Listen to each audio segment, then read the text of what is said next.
Breaking news coming in. Iran says its President Masoud Pezeshkian and other top two officials will lead Iran in the transitional period following the death of Supreme Leader Ali Khamenei. Its state television announced that Judiciary Chief Ghulam Hussain Mohseni-Ejei and other officials from the country's legal council will be part of the trio overseeing the transition. The report, citing one of Khamenei's advisors, notably did not mention Ali Larijani, another key advisor. The changes came after Iran confirmed that the death of Supreme Leader Khamenei. Iran's judiciary also confirmed strikes killed the chief of the Revolutionary Guards, General Mohammad Pakpour, and Ali Shamkhani, the head of the National Defense Council. Reports said that Brigadier General Ahmad Wahidi had been appointed the new commander-in-chief of Iran's Islamic Revolutionary Guard Corps. Now, this is the breaking news that is coming in. Its President Masoud Pezeshkian and other two officials will lead Iran in the transitional period following the death of Supreme Leader Ali Khamenei. Well, for more on this, we are again being joined by Jyotsna Kumar. Jyotsna, can you please get us more on the updates? What are we getting right now?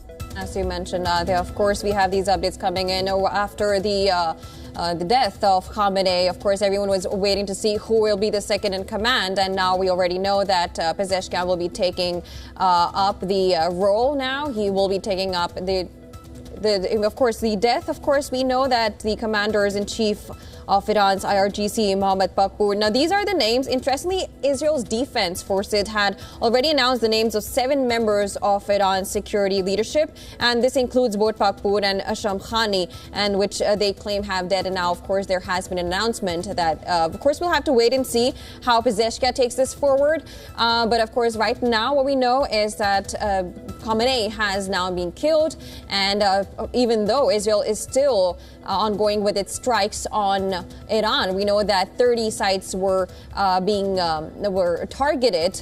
And these targets are these Israeli ballistic missile launchers, and these sites where these, this is something that Israel has been talking about and have been warning about for a long time. And with, of course, the Israeli now still ongoing with these attacks, Pezeshkian taking hold of the role now as the interim, I would say, as the interim leader after Khamenei, who has been the supreme leader for about for 47 years. He's been the supreme leader. There has been 40-day mourning in Iran as of now. What we also know is that with Pezeshkian taking over, we'll have to wait and see what kind of role he plays and how long this war goes on. Israel seems to look like they're going after all the military leaders that they have, and we know that at least Pakpour and Shamkhani is now dead. We'll have to wait and see how long this conflict goes on for. We have reactions coming in from Mariam, who is of course the other leader who had announced earlier of this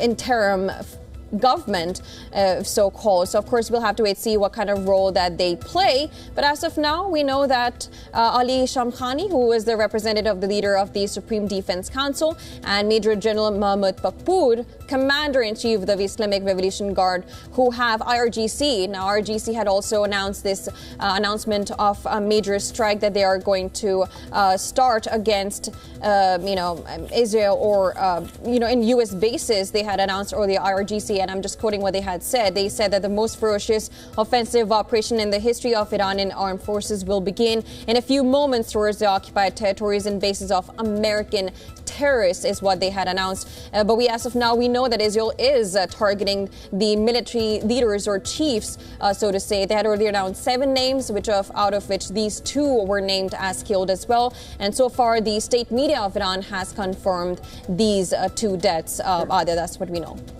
Right, Jyotsna, thank you so much for getting us all the details, and we'll have to wait and see what exactly happens after all the updates that we are getting from Iran.